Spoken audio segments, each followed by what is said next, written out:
Hello friends, मैं आपका mentor AK Singh और आज हम EVS का यानी कि अपने जो तैयारी कर रहे हैं CTET की।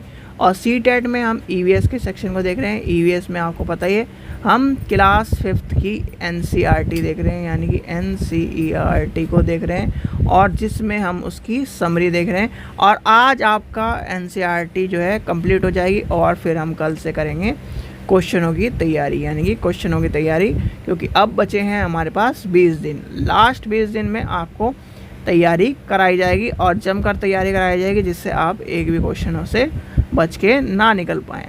ठीक है, जिससे सारे क्वेश्चन आप कर पाएँ, सारे क्वेश्चनों को आपको पता चल जाए और आप एक बेहतर तैयारी के लिए चल पाएँ। आज ज़्यादा लंबी वीडियो नहीं है, शायद 1 या 2 चैप्टर बच रहा होगा या 3 चैप्टर बच रहे होंगे। अब चलते हैं।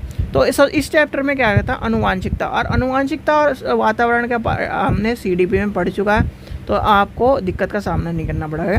तो पहला क्या कह रहा है, बच्चों की आँख, नाक, रंग, बाल आदि माता पिता के परिवार से आनुवांशिकता के कारण मिलते हैं। भाई आपको पता है, जो आपसे क्वेश्चन आता है कि आनुवांशिकता जो बच्चों की आँख और जो उनके चेहरे का और बालों का रंग होता है, वो कैसे किस कारण से एक जैसा माता पिता के कारण, यानी माता पिता का और उनका एक जैसा होता है।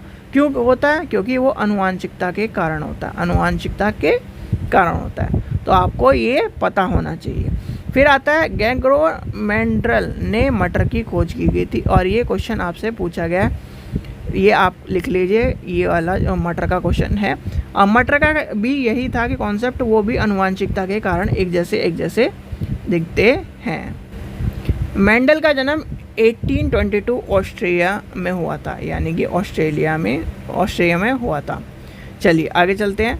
मेंडल ने 28,000 पौधों पर 7 साल में प्रयोग किया था, यानी कि 7 साल में प्रयोग किया था। और ये दोनों क्वेश्चन आज तक पूछे नहीं गए हैं, तो इसलिए इन सबको ध्यान मत देना। ये पूछा गया है तो आपको मैंने बता दिया।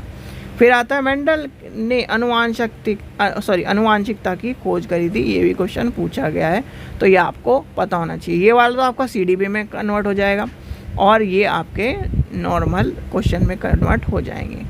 चलिए आगे चलते हैं। फिर चला काफिला। फिर आता है गन्ने की फसल को अधिक पानी की आवश्यकता होती है, और आपका UP टेट का फेवरेट क्वेश्चन है, कई बार पूछा गया है, तो UP टेट में आपको पता होना चाहिए गन्ने की फसल को क्या होता है, पानी की ज़रूरत होती है। पूरम पोली चने की दाल की एक मीठी डोक होती है, तो ये आपको पता होना चाहिए, पूरम पोली। ठीक है, आगे चलते हैं। आगे क्या है, यानी कि 2 ही चैप्टर थे, यानी कि आज की वीडियो बहुत ही आसानी से कंप्लीट हो गई, आपके 1 या 2 मिनट में कंप्लीट हो गई।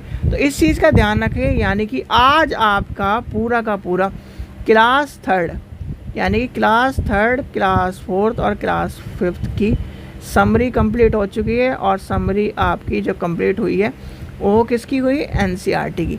अब इसके और थ्योरी आपके कंप्लीट होगी, यानी कि पूरा का पूरा EVS आपका कंप्लीट हो चुका है। अब आपको कराने हैं क्वेश्चन आंसर, यानी कि क्वेश्चन आंसर जितने कराए जाएंगे उतने आपकी बेहतर तैयारी होगी।